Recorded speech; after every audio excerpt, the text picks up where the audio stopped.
It is the night before Halloween, 1938. Millions of people across the country are tuning into CBS, expecting to hear a weekly music program. A bulletin is handed me. Martian cylinders are falling all over the country. It is a radio drama unlike anything that has ever been broadcast before. Today, we know this is Orson Welles and the actors of his Mercury Theater Company dramatizing War of the Worlds, a work of science fiction by H.G. Wells. But in 1938, the possibility that invaders from Mars are actually attacking the Earth is demonstration of our willingness to embrace the possibility of life on other planets.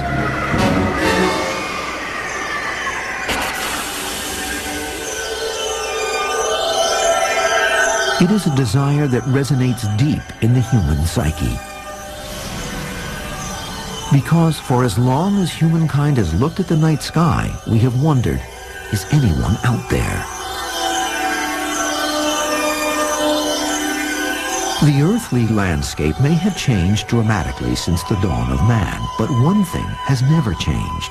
We see the same sky, the same stars as our most ancient ancestors, and from the very beginning we have tried to put a superhuman face on the cosmos. Everybody's curious about whether we're alone or not. I mean, everybody stood out late at night looking at the stars and sort of wondered, well, is there somebody up there looking back this way? In ancient Egypt, it is Ra, the sun god. The ancient Greeks populate the sky with hundreds of gods and goddesses whom they describe in their literature as beings beyond Earth. And they give the constellations names and human forms. Sagittarius, the archer, Orion, the hunter, Hercules, the hero. Then there is that enormous white ball in the sky which seems to be exerting a powerful force on Earth. It affects the tides, crop planting, and even our emotions. This, too, we anthropomorphize. It is the man in the moon. And there are indications that as early as 2,000 years ago, we are trying to communicate with them. High atop the Peruvian plains are enormous pictographs some more than 2 miles across that can only be seen from the air. And yet the Nazca lines, as they are called, are created by an ancient people for whom the possibility of human flight does not exist even as an idea. Could this be Earth's first greeting card to extraterrestrials? Then, in the 16th century, the invention of the telescope changes everything. And nothing. Fact is merging with myth and superstition, but the infant science of astronomy only deepens the belief that we are not alone.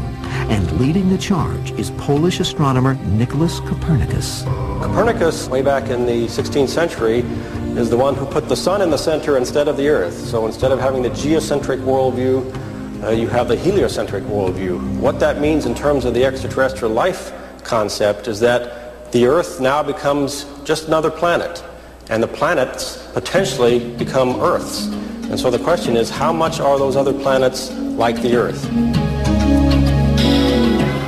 The question is answered first in literature and painting. These are the earliest works of what will one day be called science fiction. And as the dreamers interpret the cosmos through their art, scientists are searching the skies with bigger lenses and better calculations. By 1850, we have found 5 planets, observed sunspots, and found a moon orbiting Mars. Then, in 1877, Italian astronomer Giovanni Schiaparelli peers through his looking glass and observes something that will astonish and inspire the world. Then he claimed there were these straight lines lacing the surface of Mars, which he called canali, which was translated into English as canals, not a perfect translation. But in any case, stimulated a lot of thought that there might not only be cosmic company, but it might be very nearby, just 35 million miles away on the red planet. But even the mere possibility is enough to spark the imaginations of scientists and dreamers around the world. In 1865, Frenchman Jules Verne publishes From the Earth to the Moon, foreshadowing what will become a reality a century later. Verne's early space travelers are shot into space from a large cannon on the Florida coast. And at the turn of the 20th century, H.G. Wells writes his novel, First Men in the Moon, about early astronauts who meet up with a sophisticated race of insect-like creatures. In 1902, French director Georges Méliès inaugurates the genre of science fiction movie making with the 16-minute film Le Voyage de la Lune. His space creatures are approximately humanoid with chicken-like heads and lobster-like claws. And while writers and movie directors are imagining life on other planets, an astronomer in the United States thinks he is close to proving it. His name is Percival Lowell. A lot of astronomers doubted his findings because he wasn't trained in astronomy at a university. He was trained in mathematics. I think what he probably thought was, you haven't seen what I've seen. I have the evidence. Come and look through my telescope. Percival Lowell had been fascinated with astronomy since boyhood, but it was never more than a hobby. By 1893, he is a wealthy entrepreneur in Boston, Massachusetts. Then, Lowell reads an article about Schiaparelli's so-called Martian canals, and his life changes forever. He puts his business interests on hold to devote himself full-time to astronomy. He begins to study the red planet, and then in 1895, Lowell publishes his earliest findings in Mars, a book that becomes very popular. Certainly, we see hints of the existence of beings who are in advance of us, not behind us, in the journey of life. Startling as the outcome of these observations may appear at first, in truth, there's nothing startling about it. In 1896, Lowell builds his own observatory in the highest, darkest place he can drag a 26-inch telescope, Flagstaff, Arizona. While cowboys are riding the range in the Wild West, Percival Lowell is looking for life on Mars. When we continue, what Percival Lowell finds on Mars will inspire others to try and make contact. And in at least one case, it seems they may have. In the late 19th century, mogul-turned-astronomer Percival Lowell is nationally known because of his startling revelations that he has observed artificial structures on the planet Mars. Not everybody can see these delicate features at first sight, and to perceive their more minute details takes a trained as well as an acute eye. These are the Martian canals. Lowell speculates that the canals were built by Martians to carry water from the melting polar ice caps to the Martian equator. The theory of the canals being made by intelligent beings was not accepted by most of the scientific community, and for many years he was in fact ridiculed.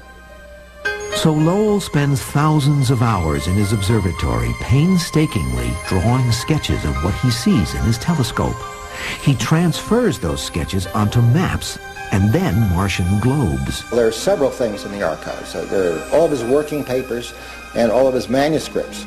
The maps, the globes, those kinds of things that we have, they're a true treasure, as this observatory is a treasure, and I think we have to treat it as that. And it is during the Lowell era that other scientists are inspired to take alien hunting in a whole new direction.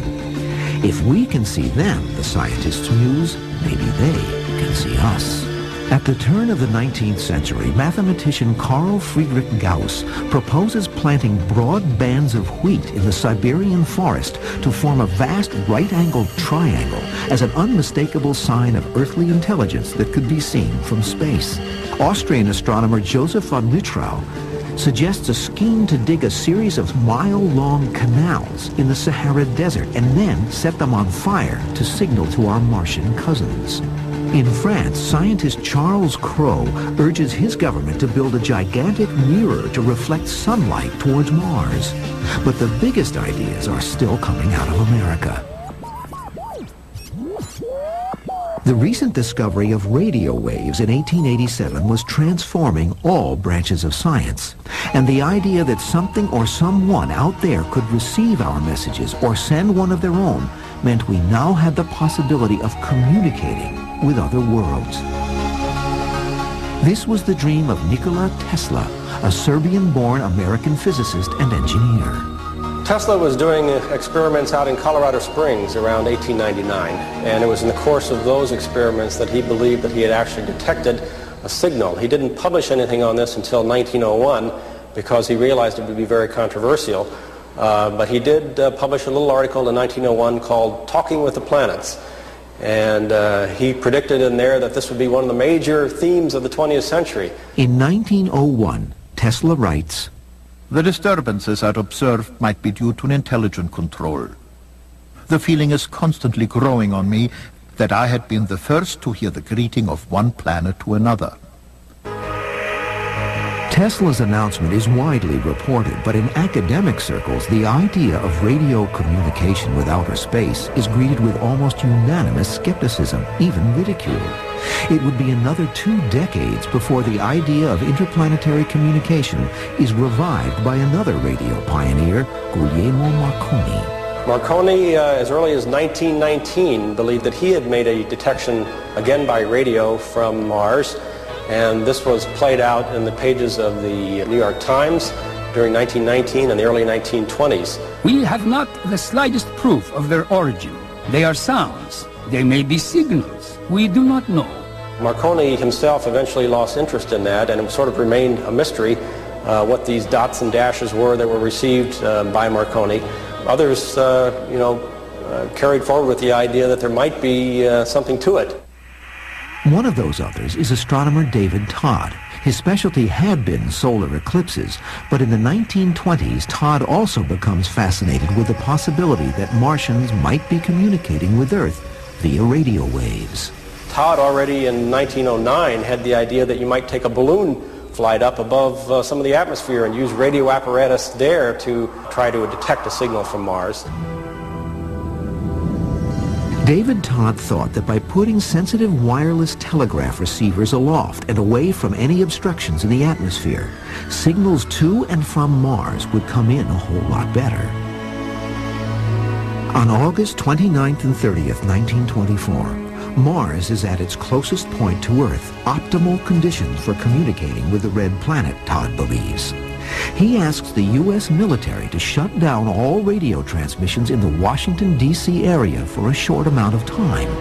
Amazingly, they comply. The Chief of Naval Operations sends a dispatch to the radio facilities under his command, telling them to avoid any unnecessary communications and to listen for any unusual signals. After Todd switches on his radio gear, several strange signals are in fact detected at several sites. But the most unusual phenomenon occurs because of an invention by another scientist who is with Todd. C. Francis Jenkins had invented an early version of television called the Radio Photo Message Continuous Transmission Machine. During Todd's experiment, Jenkins records what is described as a curious picturization of radio phenomenon. What came out in the picture was something that looked like a face, and Jenkins was more conservative than Todd. Jenkins said that he really believed that this was not something related to Mars, but Todd, always pressing forward sort of in a Lowellian kind of a way, said that maybe it could be. We now have a permanent record which can be studied, and who knows until we've studied it just what the signals may have been. But the important thing is to have a record. The picturization is 30 feet long and 6 inches wide. Some see the profile of a man. Others the possibility that this is a Martian code that the aliens are hoping we Earthlings can decipher. Half the film is turned over for analysis to William Friedman, the U.S. Army's chief of cryptography, who was world-renowned for cracking a number of German codes during World War I. If there was a message in the signal, Friedman died without deciphering it. The film was found in his private papers following his death. The man who had solved so many code riddles apparently never stopped puzzling over this one.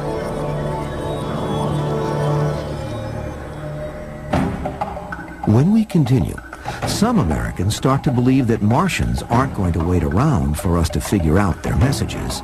It's time to invade. If we were on the verge of building rockets that could go into space, maybe the aliens were able to build rockets that had come here.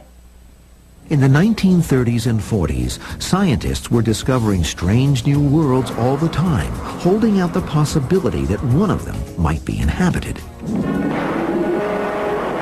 And it was Hollywood's job to show us what they would look like when they got here.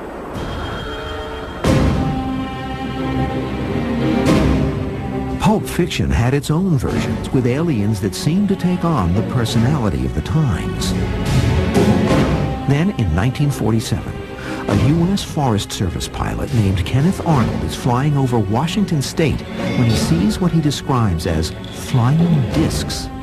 A few days later, the U.S. Army appears to confirm the possibility of alien invaders with a press release. Dateline, Roswell, New Mexico.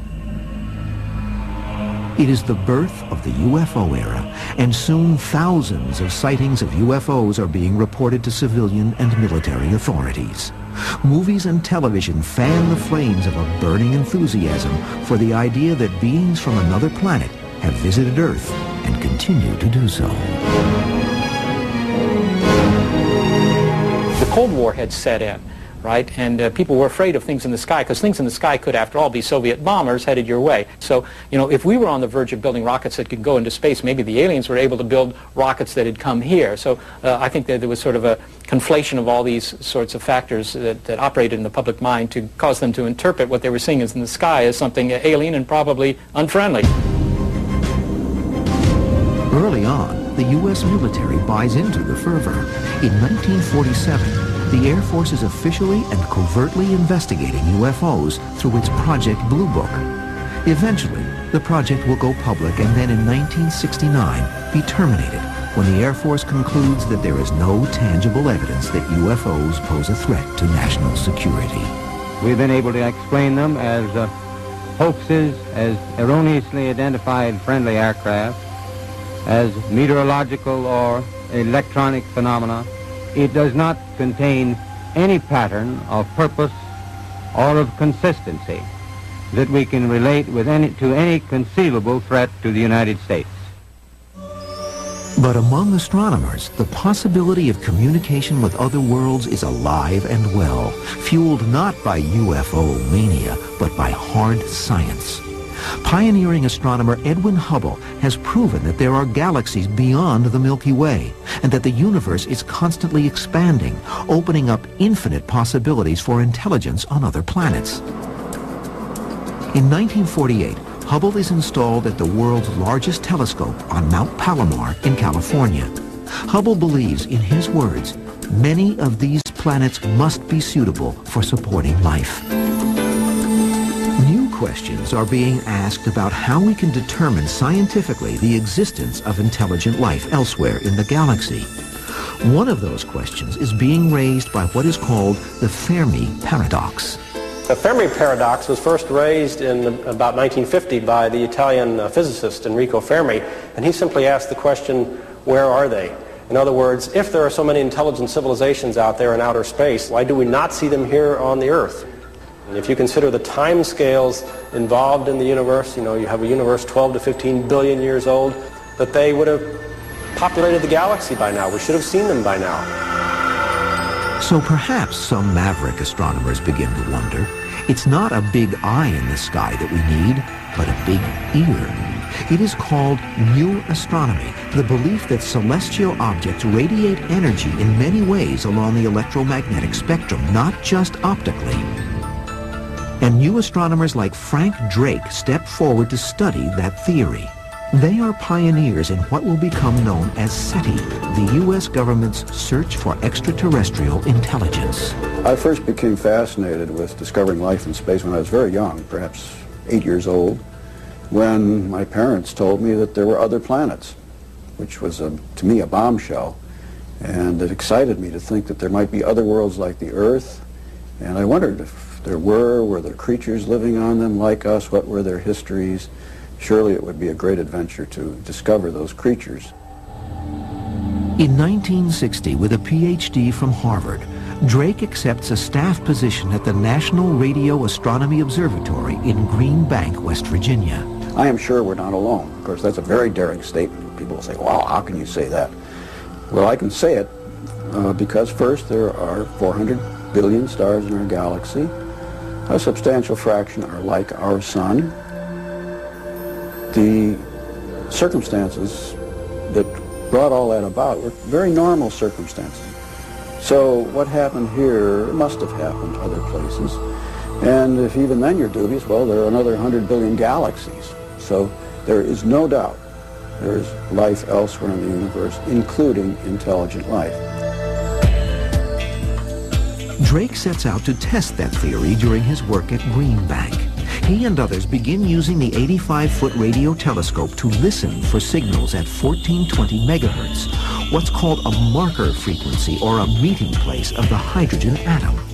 Drake gives his project an unusual name.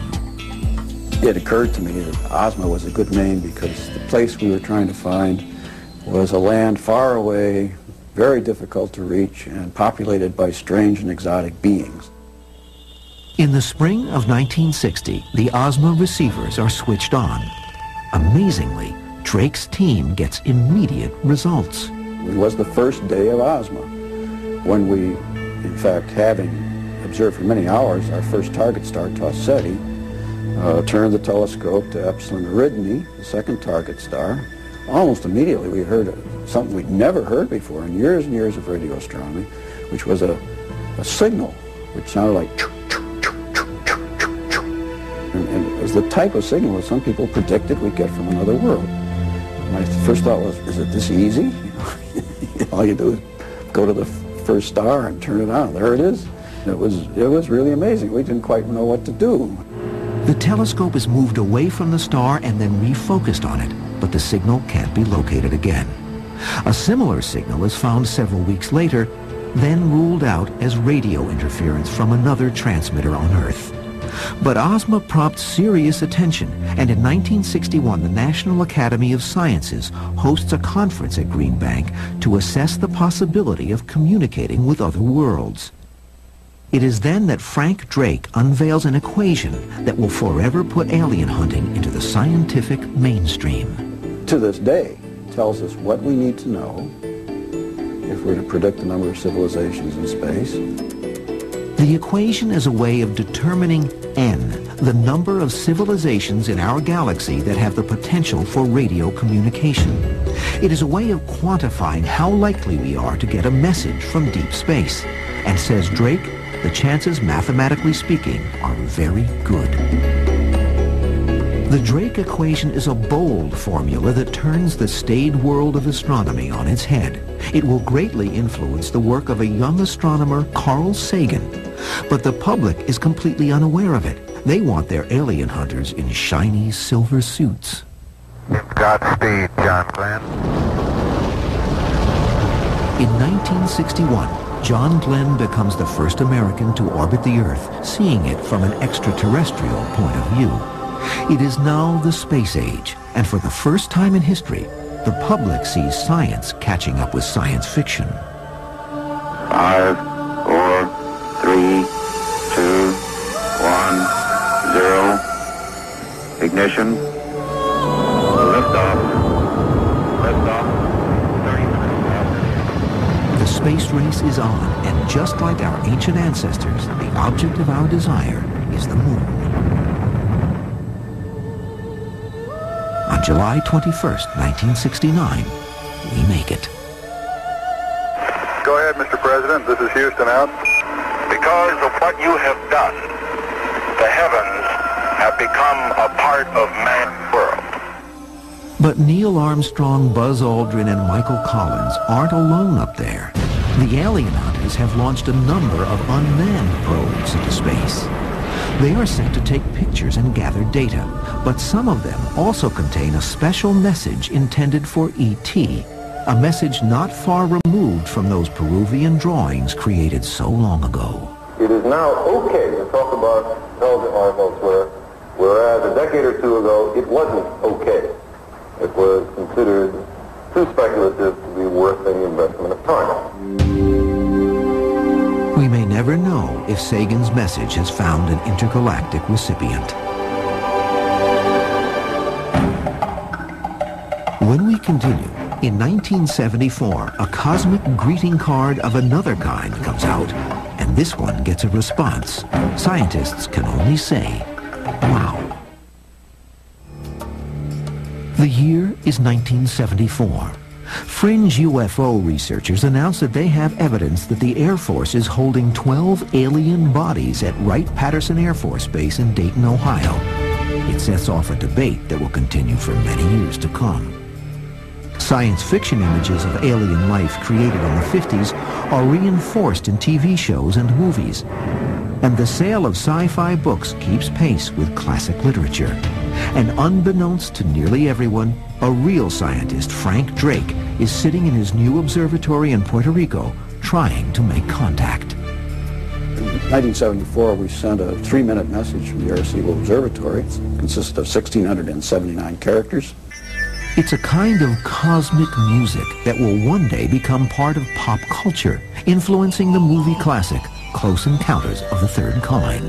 But in 1974, it's cutting edge. And what it does, when properly decoded, is create a picture which starts with a number system that then shows the chemistry of the DNA molecule, the basic molecule of life on Earth. There's a crude sketch of a human being to show what we look like. We're a primate, that's about all you can tell. And then below that, there's a sketch of a telescope focusing rays to a point with its size given.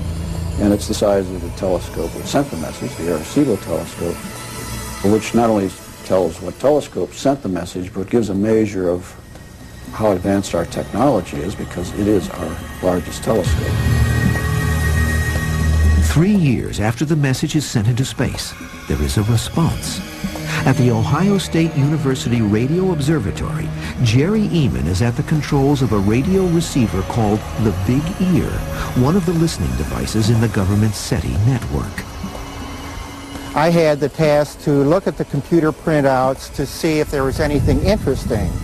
Anything 4 or above was definitely unusual. Well, this was the equivalent of 30, and so it was so strong, 5 to 6 times stronger than I had seen any signal in the past, that I was astonished and immediately wrote the word "wow!" exclamation point in the margin of the computer printout. Within a series of random numbers, the computer had kicked out a strange series of letters.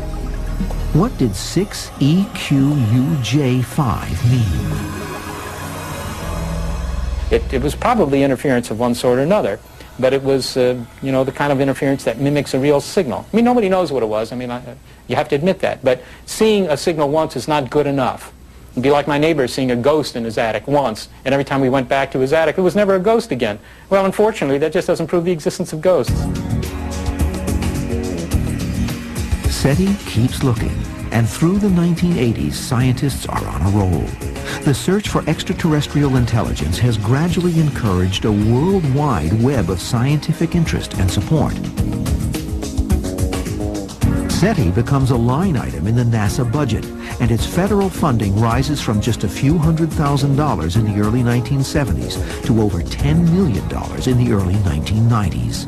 Then, on October 12, 1992, ironically the 500th anniversary of Columbus's discovery of the New World, Congress downsizes the SETI program and within a year pulls the plug.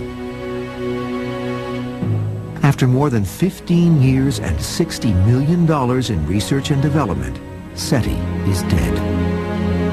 All these resources potentially wasted. It was a great embarrassment to the American Congress and in fact to our country. And indeed, in the rest of the world, people shake their heads every time they hear about it. How could the Americans, who are so sophisticated in science and technology, have done something so dumb? This was not a good thing for the government to do. I think that the American people were behind such a search and still are behind such a search, and that the amount of money that was being spent on that was for such a grave question, for such an important question, for a question that bears on our place in the universe, really was worthwhile. So SETI goes private and goes begging. In 1993, it becomes the non-profit SETI Institute in Mountain View, California. Bill Hewlett and David Packard of computer fame provide the seed money. Gordon Moore, a co-founder of Intel, and Paul Allen, a co-founder of Microsoft, each write $1 million checks. The Institute launches Project Phoenix because SETI has indeed risen from the ashes. I think the knowledge that we share the universe with other intelligent creatures will change our view profoundly, but it may not happen overnight. We're definitely trying to pursue the search for extraterrestrial intelligence the way that you would pursue any other scientific exploration, and to do it credibly. And where is science fiction? Carl Sagan uses Dr. Tartar as a model for the astronomer in his book Contact, which later inspires a movie that stars Jodie Foster. In the movie, astronomers receive and decode a signal from an extraterrestrial intelligence far beyond our galaxy. Real life may not be far behind at SETI's new listening post, Frank Drake's old stomping ground, the Arecibo Radio Telescope. The most fun part of my job is actually when I get to go to the observatory. Arecibo is a very special and unique observatory. The scale of the facility is something that's really hard to appreciate from videos or seen at a distance. You have to stand there. You have to be underneath the thing or 500 feet up in the air on top of it to understand how big and mammoth this is. And then when you're there and this piece of listening equipment is there, nothing else matters. Computers at Arecibo continuously scan millions of radio frequencies looking for that peripatetic signal emanating from deep space. Tartar was at a computer terminal there one night in 1998 with SETI astronomer Seth Shostak when they think they may have found it. We got a signal that for a while looked quite interesting. Both Gil Tartar and I, we weren't saying much, but we were paying very, very close attention to what was happening.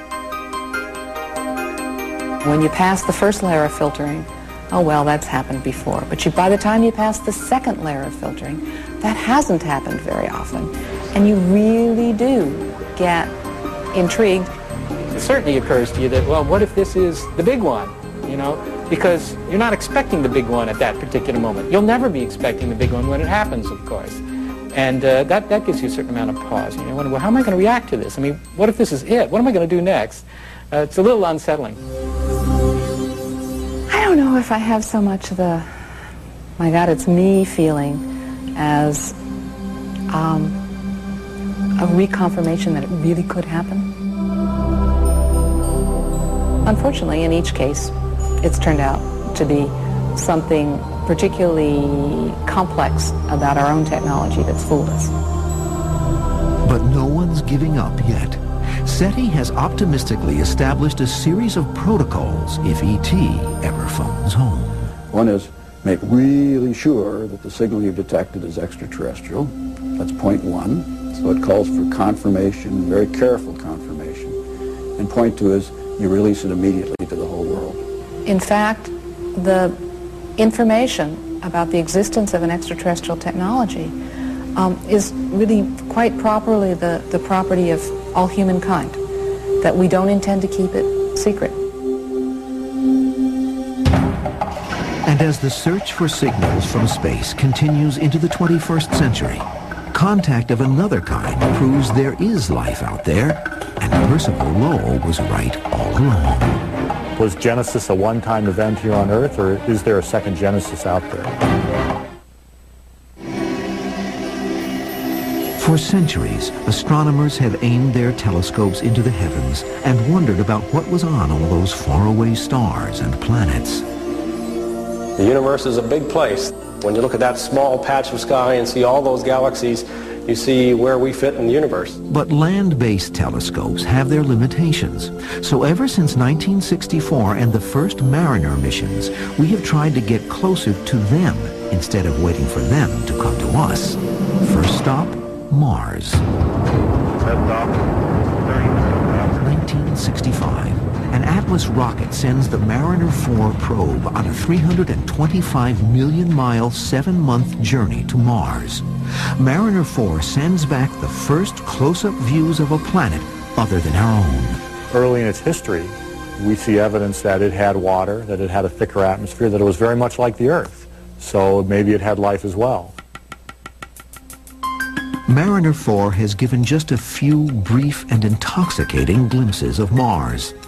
The dual missions of Mariner 6 and 7 in 1969 trained their cameras on the puzzling polar areas of the planet. Those white polar caps are not water ice, they're carbon dioxide ice. The dark features are not vegetation, they're dust moving around by the wind. In 1971, when Mariner 9 settles into a geosynchronous orbit around Mars, it becomes the first American spacecraft to orbit around a planet other than Earth. Within 5 years, we are strolling on the red planet, albeit by remote control. The question of life on Mars or life on any other planets in our solar system or outside of the solar system bears very much on what our place is in the universe. If we're the only ones, the only life in the universe, it's quite a different universe than if it's filled with life. By 1976, Viking 1 and 2 transmit to Earth a series of images of the vast Martian landscape. The two probes also test the soil for signs of Martian life. I was not one of those kids that read science fiction since day one, but the science of Viking has got me interested. Spacecraft lands on Mars, looks around for life, doesn't see anything, everybody's dead, there's nothing there, but all the elements needed for life are there. I thought, well, that's kind of odd. It's sort of lights are on but nobody's home sort of message. But somehow this real proof of life beyond Earth is eclipsed by the public's desire to make science and science fiction merge once more. All eyes turn to this, a seemingly artificial structure on the surface of Mars that bears a striking resemblance to a human face. We want to believe, and for a while we do, but it's just a pile of rocks photographed at Martian sunset. Meanwhile, back on Earth, another discovery would literally rock the scientific community.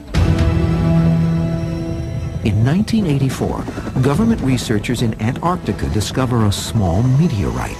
It looks like a potato, and it comes from Mars. Tests on rock ALH 84001 in 1995 reveal microscopic traces of organic material that might indicate the presence of a past life.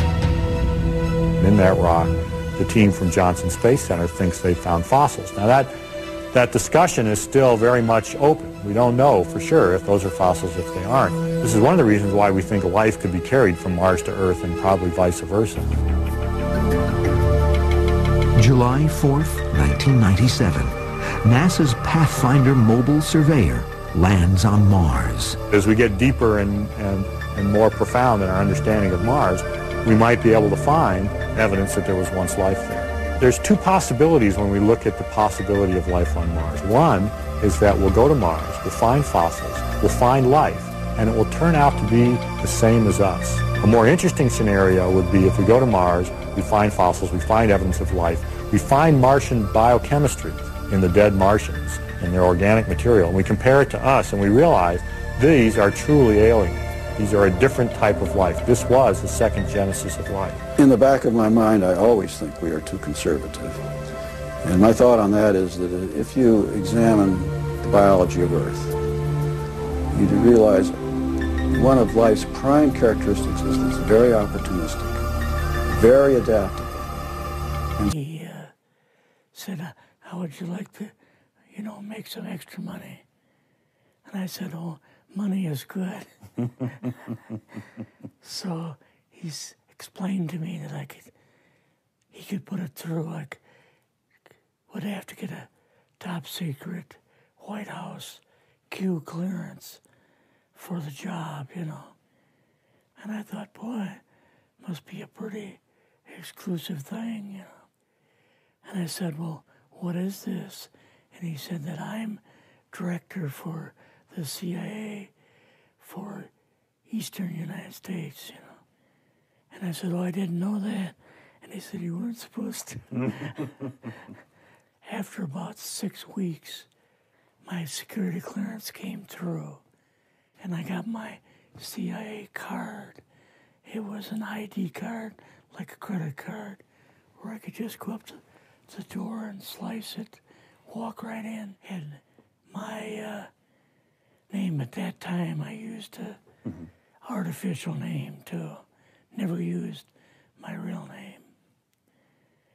I started working with him on the project he was on, and that was Project Blue Book, which was kind of partially a fraud. You're saying some of the Blue Book cases were Yes. were completely fictitious? Yes. But the cases that we got came from, I think it was Fort Belvoir, Maryland. Fort Belvoir? Yeah. And it didn't come from the Pentagon, or it didn't come from CIA headquarters. But we would get reports about a certain sighting that they had in Mexico or Italy or something like that. And then we had people that would follow through on it, that would go out and interview the people to see if they were nutcases or if it was real, you know. So they'd be going overseas frequently? I wasn't, but I always stayed statewide. But the people we had working with us from the CIA would do that. We would get like a new report probably a couple times a week. I was coming into the Army fresh off the farm, you know, so I really didn't have much knowledge of anything, but my boss filled me in on Project Blue Book and what they had found so far, as far as grays and aliens and the Roswell incident. How did you feel when this first got dumped on you? When you first learned about this? I was just kind of overwhelmed with all of this, you know. And I said to him, I don't know if I'm going to be able to be a judge of this type of thing. What's real, what's not, when I don't have much knowledge of it, you know. So... What did he say? He said, well, we have to build the information as we go, and you'll see how this thing is working out. And then the other thing is, of course, you really weren't able to tell family or close friends, obviously. No, I couldn't tell anybody. In fact, I had to take a vow that I wouldn't tell anybody. A lot of it for 40 years, and more of it for 50 years, which is up in 2010. You're doing all this crypto work, you're looking at images, photographs, video. It's 1958, maybe the fall of 58. What happened after this? At that time, the Project Blue Book thing kind of went pot, you know. If you remember, back in those days, they kind of declared it as a nothing, you know. Right. And they were telling the world all UFOs are misidentifications, hoaxes, balloons, psychological issues, whatever. Yes. Yeah. So my boss came to me and he says, we've both got a new assignment. And he says, oh, I said, where are we going? Oh, he says, we're going to the Capitol. We're going to be part of the Eisenhower push. He's trying to find out something about all about these aliens that MJ-12 was supposed to find out, but never sent back reports to him. The MJ-12, the UFO control group, were they calling it MJ-12 at that time? Yes. They called us in, went into the Oval Office, and President Eisenhower was there and Nixon, and they said, we called the people in from MJ-12 from Area 51 and S4, but they told us that the government had no jurisdiction over what they were doing. So being a general, past general, you didn't tell them to go to hell without any real good reason, you know. So he said, I want you and your boss to fly out there. I want you to give them a personal message. And he says, I want you to tell them, whoever is in charge, tell them that to get in, they have this week, coming week, to get into Washington and to report to me.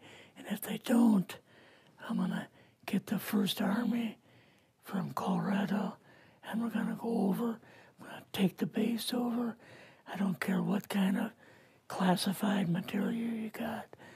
We're going to rip this thing apart. Eisenhower was going to invade Area 51. Yeah, with the First Army. So you go out with your superior. Yes. You fly out. You land. What happens? Can you describe this whole process? What you saw? It took us the 13 or 15 miles south to S4 and like different garage door openings. Okay. And in these garage door openings, they had like different saucer crafts. The very first one had the Roswell craft in. It was kind of crashed up, but apparently every alien that was in it died except for a couple. So you see the Roswell craft, and what are some of the others that you see? Well, the Roswell craft was really strange because it looked like real heavy aluminum foil. We could rock next to it, and you could rock it. The whole thing probably weighed 150, 300 pounds. Could they tell what the source of power was of this craft? Yeah, it was like a reverse gravitational thing of some kind. In fact, one later on, I got the mathematical code for reversing gravity in a 3x5 card. I guess there are different types of grays and so on. How did you see that evidence?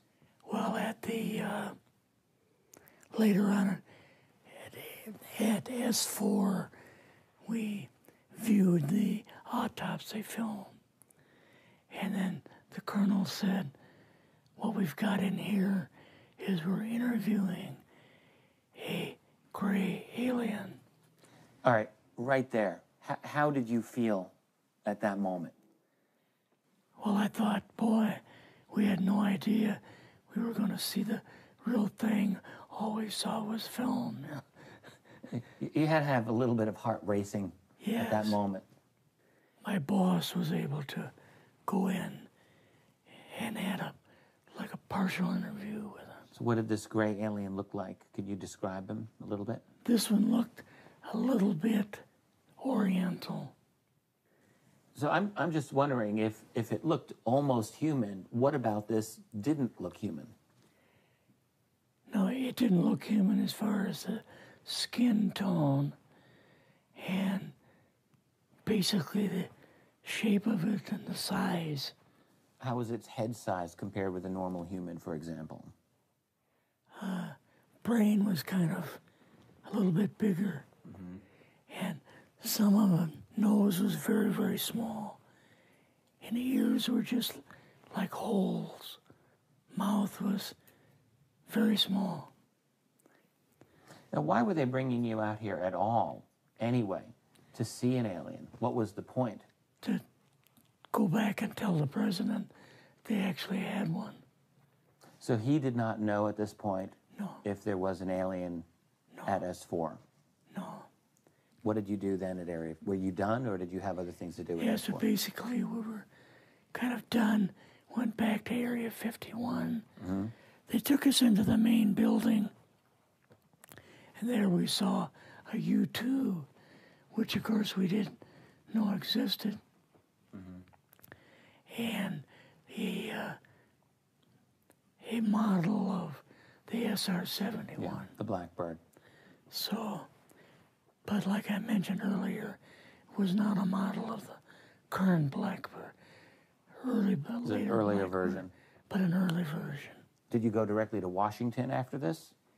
Yes. Or did you go somewhere else? How did they get, did you fly regular airline or? We flew back to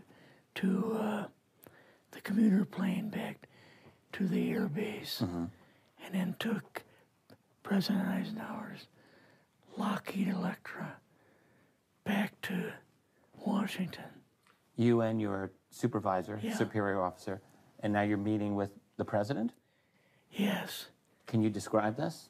Well, we met with him in, the second story of the old OSS warehouse building. And Eisenhower and Nixon were there, and also Hoover was there.